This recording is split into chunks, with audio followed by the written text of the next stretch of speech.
શિનોરના દામાપુરા ગ્રામ પંચાયતના સરપંચ પટેલ હેતલબેન ગામના 8 વોર્ડના સભ્યો બિનહરીફ થતા તમામનું કરાયું સન્માન। શિનોર તાલુકામાં 4 ગામ સમરસ, દામાપુરા, પુનિયાદ, શાંધા, માલપુર ગ્રામ પંચાયતો સમરસ જાહેર, 4 ગામની ગ્રામ પંચાયતો સમરસ થતા શિનોર તાલુકા ભાજપ હોદ્દેદારો સહિત શિનોર તાલુકા એપીએમસીના પ્રમુખ સચિન પટેલે જાહેર કરાયેલા સરપંચ સભ્યોનું સન્માન કર્યું।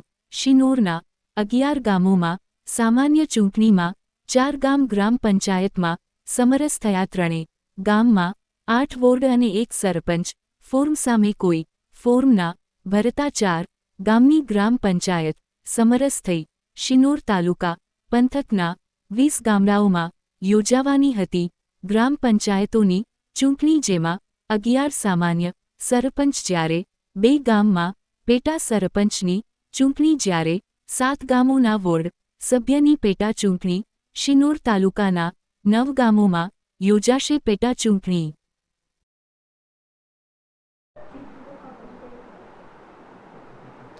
હાલમાં સમગ્ર ગુજરાતમાં ગ્રામ પંચાયતની ચૂંટણી યોજવા માટેની પ્રક્રિયા ચાલી રહી છે। એ અંતર્ગત શિનોર તાલુકાના દામાપુરા ગામે આજરોજ ફોર્મ ભરવાની જે તારીખ હતી તો તારીખના જે 3 વાગ્યાનો સમય હતો એના અંતે 8 વોર્ડ અને સરપંચના જે ઉમેદવારો છે એ બિનહરીફ જાહેર થયા છે। તો આ તકે હું ભારતીય જનતા પાર્ટી પરિવાર તરફથી સમગ્ર દામાપુરાના ગ્રામજનોનો આભાર વ્યક્ત કરું છું અને અભિનંદન પાઠવું છું।